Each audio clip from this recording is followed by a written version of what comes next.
नमस्कार दोस्तों।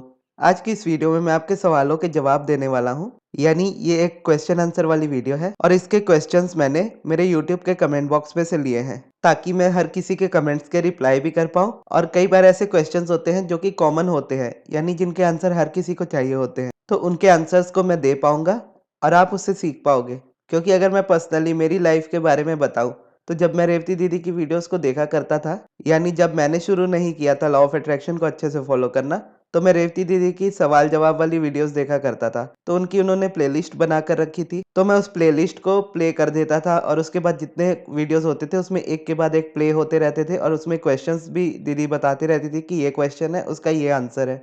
और उसी तरह से मुझे काफ़ी सारी चीज़ें पता चलने लगी थी लॉ ऑफ अट्रैक्शन को लेकर। तो ये वीडियोस भी मैं अब से ऐसे ही करूँगा, इसको एक अलग प्लेलिस्ट में बना के रखूँगा ताकि आपको कभी भी सवाल जवाब वाली वीडियोस देखनी हो तो आप वहाँ पर जाकर देख सकें। और हर एक तरह के क्वेश्चंस को इसमें कवर करूँगा ताकि आप इज़िली इस चीज़ को समझ पाएँ। तो सबसे पहला क्वेश्चन ये है कि हम जो सॉन्ग्स बार-बार सुनते हैं, वो हमारे सबकॉन्शियस माइंड में जाते हैं और हमारी लाइफ में वो अट्रैक्ट होने लगता है। क्वेश्चन मार्क, यानी क्या ये सच में होता है? ये क्वेश्चन है।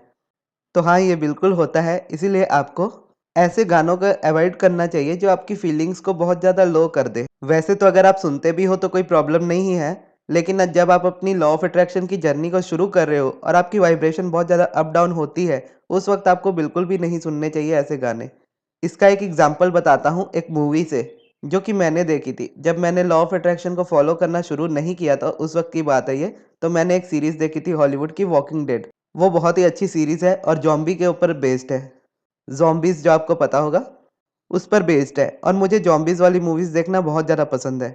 और उस वक़्त मेरी फीलिंग्स बहुत ज़्यादा लो होती थी, लेकिन मूवीज़ देखना मुझे बहुत ज़्यादा पसंद था। और सीरीज़ का जैसे आप जानते हो कि सीरीज़ जो भी होती है, उसके बहुत सारे सीज़न्स होते हैं और हर एक सीज़न में कितने सारे एपिसोड्स होते हैं। उसी तरह वॉकिंग डेड के भी एक-एक सीज़न में 20-20 एपिसोड्स हैं। और कोई काम होता नहीं था मुझे उस वक़्त, तो मैं दिन भर बैठ के वॉकिंग डेड ही देखा करता था।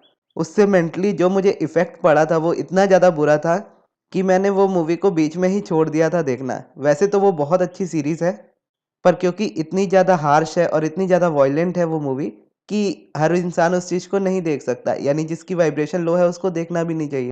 और जब मैंने उसको देखा था, तो 1 हफ्ते नहीं, 1 महीने नहीं, पूरे सालों भर मुझे उसके सपने आए थे बुरे। रोज़ रात को सोते वक़्त मुझे सपने में कोई न कोई ज़ॉम्बी दौड़ा ही रहा होता था। इतना बैठ चुका था वो चीज़ मेरे सबकॉन्शियस माइंड में। तो एक अलग तरह का फ़ियर सा माइंड में हो गया था। लेकिन फिर मैं इसको समझ गया था, तो मैंने शुरू में ही उसको देखना छोड़ दिया था। उसके बाद बस मैंने अपनी अलाइनमेंट पर काम किया और अब मैं जो चाहे वो देख सकता हूँ ईज़िली। मुझे अब किसी भी तरह की वाइब्रेशनल शिफ्ट में प्रॉब्लम नहीं होता। क्योंकि पहले मैं मूवीज़ को बहुत ज़्यादा फ़ील करके देखता था। अब मैं मूवीज़ को बस एन्जॉय करके देखता हूँ। यानी जितनी भी डार्क मूवी हो मैं देख लेता हूँ। पर मूवी जिस तरह से बनी है उस चीज़ को एप्रिशिएट करता हूँ। मूवी के एक्टर्स को एप्रिशिएट करता हूँ, लोकेशंस को एप्रिशिएट करता हूँ, वीएफएक्स को एप्रिशिएट करता हूँ। यानी जो भी चीज़ मुझे इसमें दिखती है एप्रिशिएट करने के लिए, उसको एप्रिशिएट करता हूँ। इससे क्या होता है कि मेरा माइंड ये जान रहा होता है कि ये एक मूवी है और इसको मैं एन्जॉयमेंट के लिए देख रहा हूँ और मुझे इसमें ये चीज़ें अच्छी लग रही है। और जब मेरा फ़ोकस एप्रिशिएशन पे होता है, तो इस तरह की रेज़िस्टेंस मेरे माइंड में नहीं जाती। ऐसा ही एक एक्सपीरियंस एस्थर हिक्स का भी था जो अब्राहम की टीचिंग्स देती है। उन्होंने गलती से एक एग्ज़ॉर्सिस्ट मूवी का सीन देख लिया था, जो कि हॉलीवुड की एक हॉरर मूवी है बहुत पुरानी। अब उस सीन को उन्होंने देखा था, तो उसमें साउंड नहीं थी, तो बस एक झलक उनको दिख गई थी गलती से, तो उस झलक की वजह से उनको हफ्तों तक नाइटमेयर्स आए थे, यानी डरावने सपने आए थे। और mostly law of attraction coaches आपको मना ही करेंगे मूवीज़ देखने के लिए और गाने सुनने के लिए। पर क्योंकि मुझे मूवीज़ देखना पर्सनली बहुत ज़्यादा पसंद है और जैसा कि अब्राहम बोलती हैं कि आपको कोई चीज़ पसंद है तो आप उस चीज़ को ज़रूर करो, तो मैं इस चीज़ का आंसर चाहता था और ये अब्राहम की वीडियोज़ में मैंने कभी नहीं सुना था कि मैं कैसे इन चीज़ों को करूँगा। इस टॉपिक पर उनकी वीडियोज़ मैंने खोजी थी तो मुझे नहीं मिली थी। बस उतना एस्थर वाला एक्सपीरियंस मैं जानता था जहाँ पर एस्थर को इस तरह के डरावने सपने आए थे, तो उन्होंने मूवीज़ देखना छोड़ दिया था। पर क्योंकि मुझे बहुत ज़्यादा पसंद है मूवीज़ देखना, तो मैं तो मूवीज़ देखना नहीं छोड़ सकता था। तो मैंने अपना फिर एक नया रास्ता निकाला कि मैं उस चीज़ को एप्रिशिएट करूँगा। जब भी देखूँगा उस चीज़ को एप्रिशिएट करूँगा। मूवी में जो मुझे अच्छा लगेगा उसको एप्रिशिएट करूँगा, तो मेरा ध्यान उन चीज़ों पर जाएगा ही नहीं जो मेरे माइंड में बैठेंगी। और उसके बाद मैं ईज़िली उन चीज़ों को देख पाऊँगा और वही हुआ। उसके बाद तो मैंने एकता कपूर के सीरियल भी देखे, मुझे कोई भी प्रॉब्लम नहीं हुई। आपको पता होगा पवित्र रिश्ता जो सीरियल आता है, वो अभी भी जी टीवी पर चलता है। तो मैं उस सीरियल को देखा करता था पहले। अब टाइमिंग की वजह से नहीं देख पाता हूँ, तो उसमें जो मेन कैरेक्टर रहती है यानी जो सुशांत की मॉम रहती हैं, सविता ताई, उनका कितना ज़्यादा नेगेटिव कैरेक्टर रहता है, फिर भी उनका कैरेक्टर मैंने सबसे ज़्यादा एन्जॉय किया। उनकी एक्टिंग को बहुत ज़्यादा एन्जॉय किया और बहुत ज़्यादा एप्रिशिएट किया।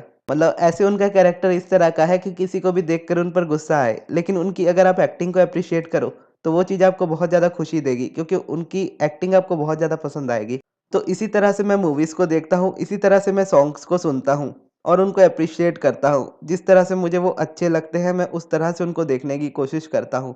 इससे क्या है कि मैं अपने सबकॉन्शियस माइंड को उस तरह से प्रोग्राम कर पाता हूँ, जिस तरह से मैं करना चाहता हूँ। अगर मैं कोई चीज़ देख रहा हूँ, चाहे वो अच्छी दिखती हो या किसी को बुरी दिखती हो, और जैसा कि अब्राहम कहती है कि अच्छी-बुरी कोई चीज़ नहीं होती, वो आपके ऊपर डिपेंड करता है कि वो चीज़ आपको अच्छी या आपको बुरी लग सकती है। तो मुझे मूवीज़ देखना पसंद है, तो मैंने अपना रास्ता निकाल लिया उसको देखने का। और मैंने जिस तरीके से उसको देखा, उस तरीके से उसने मुझे रिजल्ट्स दिए। अब इसको अगर मैं रिलेशनशिप के एग्जांपल में डालकर आपको बताऊं, तो जैसा कि मोस्टली लोग सोचते हैं कि रिलेशनशिप में ऐसी-ऐसी प्रॉब्लम्स होती हैं, पार्टनर इस तरह से बिहेव करते हैं, थर्ड पर्सन का आना-जाना होता है, या वो आपसे बात नहीं करते तो वो किसी और से बात कर रहे हैं। इस तरह के माइंड में हमेशा सवाल होते हैं और ये हम एक दूसरों को देखकर सीखते हैं। मोस्टली ये चीज़ें हम वेब सीरीज़ में देखते हैं या सीरियल्स में देखते हैं या मूवीज़ में देखते हैं कि इस तरह से उसमें कैरेक्टर है, उस कैरेक्टर का इस तरह का रिलेशन है, इस तरह की उसकी लड़ाई होती है। तो कहीं न कहीं उस चीज़ को हम अपनी लाइफ़ में रिलेट कर लेते हैं, जो कि हमें नहीं करना चाहिए क्योंकि मूवीज़ एक अलग चीज़ है, रियल लाइफ़ एक अलग चीज़ है। रियल लाइफ़ में हमें ये चीज़ पता होनी चाहिए कि हमें अपने बिलीव्स खुद बनाने हैं, दूसरों के बिलीव्स को हमें रखने की ज़रूरत नहीं है। यानी अगर सीरियल में कोई हीरोइन अपने पति पर शक करती है, तो इसका ये मतलब नहीं है कि आप रियल में उस चीज़ को करने लगो। या सीरियल में उनका रिश्ता इस तरह से दिखाया गया है, तो ज़रूरी नहीं है कि रियल लाइफ़ में आपका रिश्ता भी उसी तरह से हो। क्योंकि वो आधे 1 घंटे का एपिसोड होता है या फिर मूवी भी है तो 2 घाई ढाई घंटे की एक मूवी होती है। तो 2 ढाई घंटे की मूवी को देखकर हम अपनी लाइफ़ को बनाने लगते हैं, उस तरह से अपनी लाइफ़ को क्रिएट करने लगते हैं, जो कि करने की हमें ज़रूरत नहीं होती है। हमेशा एक चीज़ याद रखनी है आपको कि आपकी अलाइनमेंट ही आपकी मैनिफेस्टेशन बनने वाली है, और अगर आपकी रियलिटी कुछ अलग है, तो इसका मतलब ये है कि आपकी जो रियलिटी है, वही आपकी इंटरनल रियलिटी है। यानी जो आपके बाहर लाइफ़ में मैनिफेस्टेड है, वही आपके थॉट्स हैं।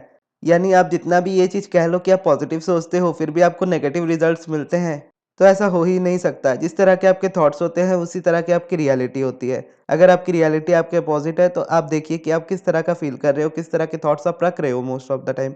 और इस कंपैरिज़न की वजह से भी आपके रिलेशनशिप्स बहुत ज़्यादा ख़राब होते हैं कि वो पर्सन इस तरह का है, उसका पर्सन इस तरह का है, तुम इस तरह के नहीं हो। या कोई आपको दूसरा सलाह देता है, आप उसकी सलाह मान लेते हो कि वो पक्का किसी और से बात करते हैं, और आप भी उस बात को मान लेते हो। तो जैसा मैंने एक बार मेरी फ्रीडम वाली वीडियो में बताया था कि फ्रीडम वो चीज़ है, जब आप वो देखो जो आप देखना चाहते हो, आप वो बिलीव करो जो आप बिलीव करना चाहते हो, और वही बात करो जो आप बात करना चाहते हो, तब आप फ्रीडम को जीते हो। किसी और के बिलीव्स को अपने ऊपर रखना, वो चीज़ आपको तकलीफ़ देता है। तो इसीलिए अगर आपका स्पेसिफ़िक पर्सन कोई है और आप उनको मैनिफेस्ट कर रहे हो, तो आप उसमें वही चीज़ देखने की कोशिश करो जो आप उसमें देखना चाहते हो। अगर आप उस चीज़ को नहीं देख पा रहे, तो बस उनके पॉज़िटिव एस्पेक्ट्स को देखने की कोशिश करो, उसको लिखने की कोशिश करो। अगर लिखते नहीं भी हो, तो फिर भी सोचने की कोशिश करो कि उस इंसान में क्या अच्छाई है, और उसकी अच्छाई पर ज़्यादा से ज़्यादा फ़ोकस करो, और जितना ज़्यादा आप उस पर फ़ोकस करोगे, तो बुरी चीज़ें आपको जितनी भी दिखती हैं, वो चीज़ें कम होने लगेंगी। बहुत सारी जगहों में इन कहावत को कहा भी गया है, जब आप किसी चीज़ को देखने का नज़रिया बदलते हो, तो वो चीज़ आपके लिए बदल जाती है। अगर भगवद गीता में भी आप इस चीज़ को देखोगे, तो उसमें इस तरह से इसका श्लोक लिखा हुआ है कि यथा दृष्टि तथा सृष्टि, और मोस्टली ये आपको हर एक रिलीजियस टेक्स्ट में मिल जाएँगी। तो अब हम बढ़ते हैं हमारे नेक्स्ट क्वेश्चन की तरफ। दूसरा क्वेश्चन ये है, hello, can you explain difference in universe and God? Because मैं इसमें कन्फ्यूज़ हूँ। बिकॉज़ मुझे ऐसा लगता है कि यूनिवर्स को थैंक्स कहूँ तो गॉड बुरा मान जाएँगे। बिकॉज़ मैं फर्स्ट प्रायोरिटी यूनिवर्स को दे रही हूँ। बिकॉज़ गॉड ने यूनिवर्स को बनाया है। सो इसमें मुझे बहुत ज़्यादा कन्फ्यूज़न होती है। आप प्लीज़ एक्सप्लेन कीजिए। इसका जवाब ये है कि यूनिवर्स और भगवान दोनों ही डिफरेंस नहीं है, दोनों एक ही है। लॉ ऑफ अट्रैक्शन में यूनिवर्स वर्ड को इसलिए यूज़ किया गया है, और अब्राहम यूनिवर्स की जगह, गॉड की जगह सोर्स को बोलती है ज़्यादा। यानी सोर्स ये है, सोर्स वो है। ऐसा इसीलिए है ताकि दुनिया के हर लोग लॉ ऑफ अट्रैक्शन को समझ पाए, अपनी दुनिया की रियलिटी को समझ पाए। क्योंकि हमारी दुनिया में बहुत सारे डिफरेंट डिफरेंट रिलीजन्स हैं, और हर किसी के डिफरेंट बिलीव्स हैं। लेकिन सभी रिलीजन्स में कॉमन ये चीज़ है कि हमसे ऊपर एक सुप्रीम पावर है जो हमें कंट्रोल करती है। उस सुप्रीम पावर को हम अपने अपने डिफरेंट डिफरेंट रिलीजन्स में डिफरेंट डिफरेंट नामों से जानते हैं। और लॉ ऑफ अट्रैक्शन में उसको यूनिवर्स इसीलिए कहा गया है कि हर कोई इसे समझ पाए। इसीलिए अगर आप यूनिवर्स ना भी बोलो, आप जिस भी रिलीजन से बिलोंग करते हो, जिस भी भगवान को मानते हो, उनका नाम लेना भी आपके लिए यूनिवर्स की तरह ही होगा, क्योंकि यूनिवर्स आपको बस एक एग्जाम्पल देने के लिए समझाया जाता है कि आप समझ जाओ कि सुप्रीम पावर हमारी दुनिया को किस तरह से कंट्रोल करती है। और आप चाहे यूनिवर्स को थैंक यू बोलो, चाहे आप ईश्वर को थैंक यू बोलो, आप थैंक यू सुप्रीम पावर को ही बोल रहे हो, या किसी दूसरे पर्सन को भी आप थैंक यू बोलते हो तो उनकी किसी अच्छाई के लिए आप उनको थैंक यू बोलते हो, क्योंकि यूनिवर्स और ईश्वर की भाषा सिर्फ और सिर्फ अच्छाई की है। तो जब आप किसी दूसरे पर्सन को भी थैंक यू कहते हो, तो भी आप इंसान को नहीं, आप भगवान को थैंक यू कहते हो, यानी यूनिवर्स को थैंक यू कहते हो। इस तरह से, इस एग्जाम्पल से आप अलाइनमेंट को एक तरीके से और समझ सकते हो कि यूनिवर्स की भाषा ही अलाइनमेंट है, और यूनिवर्स की भाषा प्यार वाली भाषा है। और जब आपके अंदर प्यार होता है तो आप अलाइनमेंट में आप होते हो। अब चलते हैं नेक्स्ट क्वेश्चन की तरफ। नेक्स्ट क्वेश्चन है, पॉजिटिव एस्पेक्ट लिखने के बाद उस बुक को हम संभाल के रखें या फिर उसे बाद में जला दे या फेंक दे, क्योंकि उसमें जो भी लिखा है हम नहीं चाहते कि कोई दूसरा उसे देखे। इसके दो सॉल्यूशन है। आप चाहो तो इसको जला सकते हो, क्योंकि मैंने भी पास्ट में अपने बहुत सारी लिखे हुए ग्रेटिट्यूड जर्नल जलाए हैं, और ये मैं शुरू में करता था, लेकिन अब नहीं करता हूँ, क्योंकि मुझे ये चीज़ लगता है कि अगर मैं किसी चीज़ को जला रहा हूँ तो कहीं ना कहीं मुझे ये चीज़ लगता है कि वो चीज़ गलत है जो मैंने लिखी है, इसलिए मेरा मन हो रहा है उस चीज़ को जलाने का। तो अगर आपने ऐसा कुछ लिखा है ऑलरेडी जो आपको बहुत ज़्यादा रेजिस्टेंस दे रहा है उसको संभाल कर रखना, तो आप उसको जला दीजिए, और आगे से ध्यान रखिए कि आप उन्हीं चीज़ों को लिखो अपने डायरी में जिसको बाद में आपका डिस्ट्रॉय करने का मन ना हो। अब चलते हैं हमारे नेक्स्ट क्वेश्चन की तरफ। नेक्स्ट क्वेश्चन है, गगन हम क्या करें, लोग तो अपनी बातें बताएंगे ही, और हम सुनते भी हैं, और हम वो वाइब्रेशन में आ जाते हैं, तो हम भी उस चीज को मैनिफेस्ट कर लेंगे। इससे कैसे बचे हम, गाइड मी। यानी ये क्वेश्चन ये है कि कोई दूसरा पर्सन अगर नेगेटिव आपके सामने बोलता है बार बार, और आप तो अपनी तरफ से पॉजिटिव रहना चाहते हो, लेकिन दूसरा पर्सन आपको बार बार नेगेटिव कर देता है, तो उस चीज़ को आप कैसे हैंडल करोगे, कैसे उस चीज़ से बचोगे। इसका आंसर ये है कि हम अपनी लाइफ में उसी चीज़ को अट्रैक्ट करते हैं जो कहीं ना कहीं हमारी वाइब्रेशन हमारे अंदर चल रही होती है। अगर कोई वाइब्रेशन थोड़ी भी एक्टिव है हमारी माइंड में, तो हम उस चीज़ को अट्रैक्ट कर रहे हैं किसी न किसी तरीके से अपनी लाइफ में। इसका सॉल्यूशन ये है कि आप जब अपनी अलाइनमेंट पर काम करना शुरू करेंगे, तो आप अपनी लाइफ में खुद ही उन चीज़ों को देखेंगे कि वो पर्सन जो आपसे कुछ कहते हैं, वो पर्सन आपकी लाइफ में से दूर रहेंगे, या तो आपसे वो दूर रहेंगे, या तो आपसे उस तरह की बातें नहीं करेंगे। ये प्रॉब्लम मेरे साथ भी बहुत ज़्यादा होती थी, और उसके बाद जब मैं अलाइनमेंट में आने लगा तो ये चीज़ें कम होने लगी, टोटली हट गई। लेकिन उसके बाद जब मैं कभी कभी रेजिस्टेंस फील करता हूँ, तब तब मैं ये चीज़ें देखता हूँ मेरी लाइफ में वापस से होते हुए। यानी कोई कंप्लेन कर रहा होता है, कोई नेगेटिव कमेंट्स ज़्यादा आ रहे होते हैं, तब मैं समझता हूँ कि हाँ, मुझे मेरी वाइब्रेशनल में थोड़ा सा शिफ्ट देने की ज़रूरत है। तो उस वक्त मुझे जो चीज़ ईज़ी लग रही होती है वो चीज़ मैं उस वक्त करता हूँ। जैसे मेरे सब्लिमिनल को लेकर मैंने आपसे कहा था कि मैं चैनल पर सब्लिमिनल बनाऊंगा नहीं अब से, क्योंकि क्वेश्चंस एक अलग चीज़ होती है। जब कोई मुझसे क्वेश्चन पूछता है कि सब्लिमिनल में म्यूज़िक सुनाई देता है, एफर्मेशन बिल्कुल सुनाई नहीं देते, तो ये एक क्वेश्चन है। ये क्वेश्चन पूछने का भी एक सही तरीका है कि आप पूछ सकते हो। अगर आपके कोई भी डाउट हो, आपको पूछने भी चाहिए कि क्या है सब्लिमिनल और कैसे काम करता है। लेकिन जब कोई आपसे कहने लगे कि ये चीज़ बेकार है, आप दूसरे को बेवकूफ़ बना रहे हो, तो फिर इन चीज़ों से मुझे बहुत ज़्यादा गुस्सा आ जाता है। और मैं ऐसा नहीं हूँ कि मैं अपने गुस्से को कंट्रोल करके रखूँ। मुझे जब गुस्सा आता है तो मैं गुस्से को निकाल देता हूँ, गुस्सा निकालने से मेरा माइंड शांत हो जाता है। अगर कंट्रोल करके रखूँगा, आज नहीं बोलूँगा, तो आने वाले टाइम में वो गुस्सा बहुत ज़्यादा रेजिस्टेंस मुझे देने लगेगा। तो इससे बेहतर है कि अगर गुस्सा मुझे आ रहा है इस वक़्त, तो मैं गुस्से को निकाल दूँ और उसका कोई सॉल्यूशन निकालूँ मेरी लाइफ़ में। तो मैंने पहले गुस्सा करके उस गुस्से को निकाला, और उसके बाद उन पर्सन को मैंने हाइड कर दिया अपने चैनल से। और ऐसे काफ़ी सारे कमेंट्स आते हैं, लेकिन मैं हर किसी के रिप्लाई नहीं करता। मैं मोस्टली, मेरे पास जवाब होते हैं, लेकिन मैं सोचता हूँ कि क्यों मैं अपना टाइम वेस्ट करूँ इस चीज़ के पीछे, तो मैं हाइड करके हटा देता हूँ। और क्योंकि सब्लिमिनल का कॉन्सेप्ट ऐसा है कि ये एक नया कॉन्सेप्ट है, मोस्टली लोग इसको नहीं जानते हैं। तो क्वेश्चंस होते हैं, तो मुझे क्वेश्चंस के आंसर करना अच्छा लगता है, और इसके लिए मैंने वीडियोस भी बना कर रखी है कि अगर मैं नहीं भी बता पाऊँ मैसेज में, तो मैं उनको वीडियो रिकमेंड कर दूंगा, वो समझ जाएंगे। और ये डाउट्स क्वेश्चन तक ठीक है, लेकिन जब ये एलिगेशंस में बदल जाते हैं तब गुस्सा आता है। क्योंकि मैं पर्सनली सब्लिमिनल उन्हीं चीज़ों पर बनाता हूँ जिस पर मेरा पर्सनल एक्सपीरियंस है, या फिर मेरा पर्सनल बिलीफ है कि ये चीज़ मेरे लिए पॉसिबल है करना, तभी मैं उस पर सब्लिमिनल बनाऊंगा, अदरवाइज मैं नहीं बनाता हूँ। ऐसे ही मुझे बहुत सारे पर्सनल सब्लिमिनल के ऑर्डर्स मिले थे, जिसमें हाइट के सब्लिमिनल थे, या स्किन के कलर चेंज के सब्लिमिनल थे। तो इस तरह के मैं सब्लिमिनल नहीं बनाता हूँ, क्योंकि मेरा पर्सनल एक्सपीरियंस नहीं है इन चीज़ों के साथ। अब मैं ये नहीं कहता हूँ कि ये चीज़ें इम्पॉसिबल है मैनिफेस्ट करना। दुनिया में सब कुछ पॉसिबल है, और हर कोई मैनिफेस्ट करते भी है। लोगों ने हाइट भी मैनिफेस्ट की है 25 की एज के बाद, लेकिन वो लोगों ने की है, मैंने नहीं की है। और मैं जो सब्लिमिनल बनाता हूँ उनके मैं चार्जेस लेता हूँ। तो चार्जेस लेता हूँ तो मुझे मेरी तरफ से पूरी श्योरिटी चाहिए होती है कि मैं उस चीज़ को अच्छे से दे पाऊँ। क्योंकि जब मैं उस चीज़ को दूँगा तो मुझे इतना बिलीव होना चाहिए कि वो चीज़ वर्क करेगी। अगर सामने से ही मुझे बिलीव नहीं है कि ये चीज़ वर्क नहीं करेगी, तो मैं उस चीज़ को नहीं बेचूँगा किसी को। वो बात अलग है कि अगर किसी को हाइट का सब्लिमिनल चाहिए लेकिन वो मुझसे कुछ और मल्टीपल सब्लिमिनल्स बना रहा है, जैसे हाइट के अलावा वो मुझसे कह रहा है कि मुझे हेल्थ के लिए स्पेशली चाहिए, या मुझे मेरी जॉब के लिए चाहिए, या मुझे मेरी रिलेशन के लिए चाहिए। लेकिन इनके साथ मैं चाहता हूँ कि आप मेरी हाइट के भी अफ़र्मेशन ऐड कर दो। तो ऐसी सिचुएशन में मैं ऐड कर देता हूँ अफ़र्मेशंस, पर सिंपली मैं इस तरह के सब्लिमिनल नहीं बनाता हूँ डायरेक्ट उस टॉपिक पे, जैसे हाइट के सब्लिमिनल या स्किन को चेंज करने के सब्लिमिनल।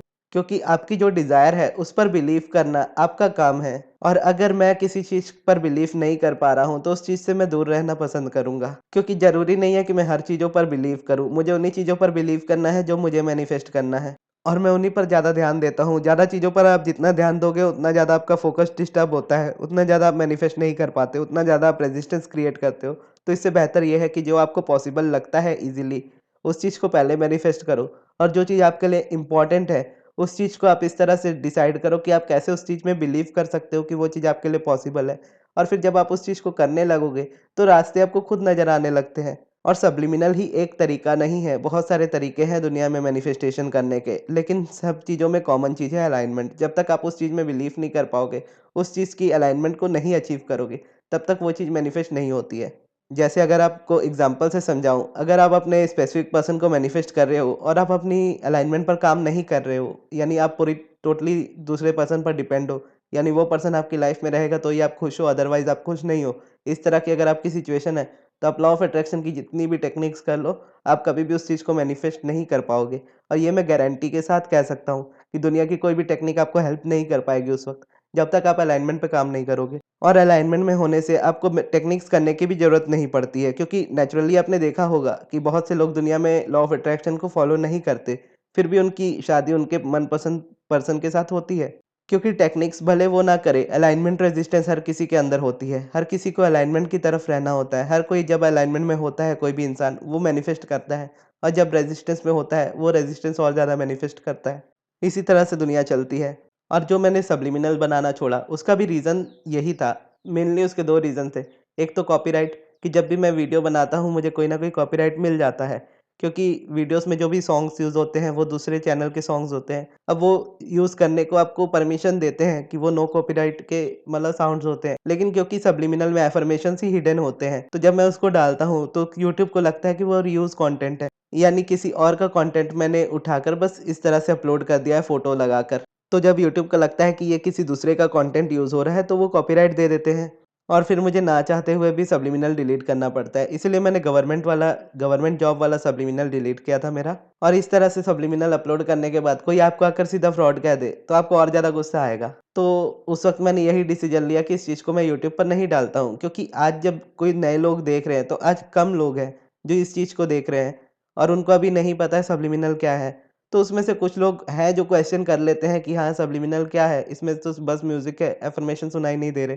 तो उनको मैं आंसर कर सकता हूँ। लेकिन दूसरे जो कमेंट्स हैं, उनको कैसे इग्नोर करूँगा? क्योंकि मेरी हैबिट है पर्सनली, मैं हर एक कमेंट को देखता हूँ, हर एक कमेंट को मैं रिप्लाई भी करता हूँ। और पिछले कुछ दिनों से नहीं कर पा रहा हूँ क्योंकि कमेंट्स बहुत ज़्यादा हैं। पर क्योंकि मैं हर किसी के कमेंट के रिप्लाई करता हूँ और उनको देखता हूँ, तो जब भी मैं उनको देखूँगा तो मुझे यही चीज़ मेरे माइंड में हिट करेगी कि मैं अपनी तरफ से इस चीज़ को दूसरों को देना चाह रहा हूँ, लेकिन सामने वाला पर्सन इसकी रिस्पेक्ट नहीं कर रहा, और बेवजह वो रेजिस्टेंस मैं अपने ऊपर क्रिएट करूँगा। तो इससे बेहतर है कि मैं इस चीज़ को यूट्यूब पर डालना छोड़ देता हूँ। क्योंकि अगर आप देखो तो मेरा सेकंड चैनल जो है सब्लिमिनल बाय गगन, उस चैनल पर भी 1000 सब्सक्राइबर्स कंप्लीट हो चुके हैं, और उसमें भी मैं चाहूँ तो उस चैनल को भी मोनेटाइज़ कर सकता हूँ। और उस पर वीडियोज़ अगर मैं अपलोड करूँगा, तो मेरा ही बेनिफिट होगा इनकम सोर्स को लेकर। यानी उस चैनल पर भी मैं अगर वीडियोज़ अपलोड करूँगा तो उसमें से भी मुझे इनकम मिलेगी, और इनकम से ज़्यादा तो ऐसे कमेंट्स मिलेंगे जो मेरी रेजिस्टेंस को और ज़्यादा बढ़ाएँगे। और रेजिस्टेंस जब बढ़ती है तो उसको आप कम भी कर सकते हो। लेकिन कम करने के लिए मुझे रेजिस्टेंस कम करने के लिए ज़्यादा टाइम लगेगा।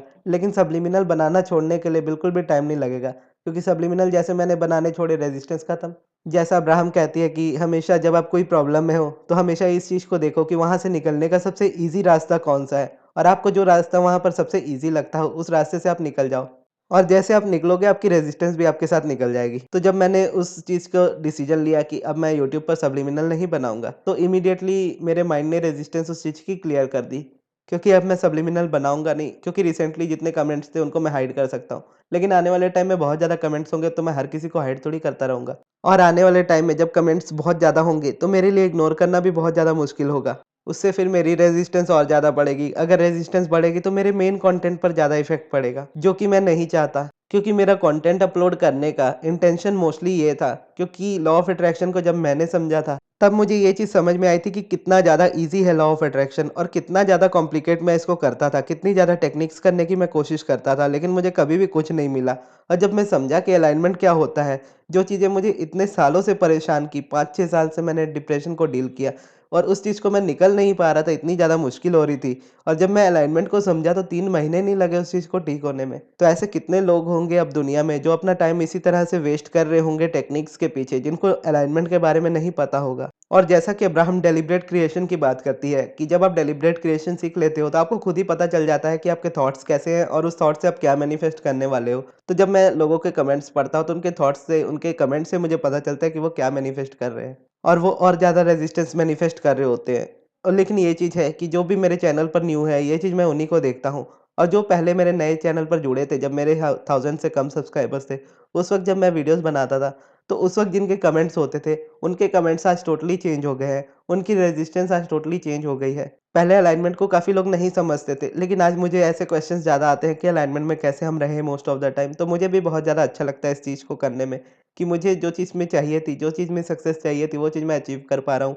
जो मैं सिखाना चाहता था लोगों को, वो मैं सिखा पा रहा हूँ और जो मैं चाहता था कि वो सीखे, वो सीख रहे हैं। और उसमें जब सब्लिमिनल बूस्ट करता है, यानी जब आप एक बार सब्लिमिनल सुनते हो और अगले दिन आपकी जॉब लगती है, तो वो चीज़ मुझे इतनी ज़्यादा खुशी देती है कि मैं आपको क्या बताऊँ। यानी अगर मैं कहूँ तो जादू सब्लिमिनल में नहीं होता, जादू आपके अलाइनमेंट पर होता है। जब आप अलाइनमेंट में होते हो, तो उसके बाद एक बार टेक्निक करना भी आपके लिए बहुत ज़्यादा सक्सेसफुल होने लगता है। क्योंकि जब मैंने मेडिटेशन किया था, 3 महीने किया था और उसके बाद ग्रैटिट्यूड वॉक ऐड किया था और उसके बाद उस चीज़ को मैंने छोड़ दिया था, क्योंकि मैं उसको करते-करते बोर हो गया था और वो मेरी नेचुरल हैबिट बन गई थी। और फिर मैं मेडिटेशन ही करता था। लेकिन जब फिर मुझे मनी मैनिफेस्ट करना था, तो फिर मैंने money and the law of attraction book खरीदी थी और उसमें से मैंने पॉजिटिव एस्पेक्ट्स को लिखना सीखा था। और जब एक ही बार मैंने पॉजिटिव एस्पेक्ट लिखा था और एक ही बार पॉजिटिव एस्पेक्ट लिखने पर मुझे उसके इतने बेहतर रिजल्ट्स मिले थे, क्योंकि मेरा माइंड एक तरह से रिप्रोग्राम ऑलरेडी हो चुका था, उसे बस एक शिफ्ट की चाहिए थी ज़रूरत। और वो शिफ्ट दिया मुझे पॉजिटिव एस्पेक्ट में। पॉजिटिव एस्पेक्ट मुझे बहुत ज़्यादा सिंपल भी लगा और काफ़ी ज़्यादा अंडरस्टैंडिंग भी लगा। उसका लॉजिक मुझे बहुत ज़्यादा अच्छा लगा कि आपका माइंड उससे शिफ्ट होता है। तो मैंने अपना ध्यान अपनी मैनिफेस्टेशन से ज़्यादा कि मुझे पैसे मैनिफेस्ट करने हैं, उससे ज़्यादा पॉजिटिव एस्पेक्ट्स पर रखा कि उसे लिखने में मुझे इतना मज़ा आया। जब मैंने उसको लिखा, तो उसके 1 हफ्ते के अंदर मेरा चैनल मोनेटाइज़ हो गया। सब्लिमिनल के ऑर्डर्स मुझे आने लगे। यानी उस वक़्त में मैं सब्लिमिनल बनाता नहीं था, लेकिन सब्लिमिनल बनाने लगा था और उसके बाद ही लगा था जब मैंने पॉजिटिव एस्पेक्ट को लिखा था, तभी मुझे इम्पल्स मिली थी इसकी। तो मैंने पहले अपने माइंडसेट पर पूरे अच्छे तरीके से काम किया था, अलाइनमेंट पर काम किया था और उसके बाद एक टेक्निक की थी और एक टेक्निक को एक ही बार करने के बाद मुझे रिजल्ट्स मिलने लगे थे। फिर उसको जब मैंने रेगुलर करने लगा, तो वो रेगुलरली मुझे काफ़ी ज़्यादा चेंज करने लगी थोड़ा-थोड़ा करके।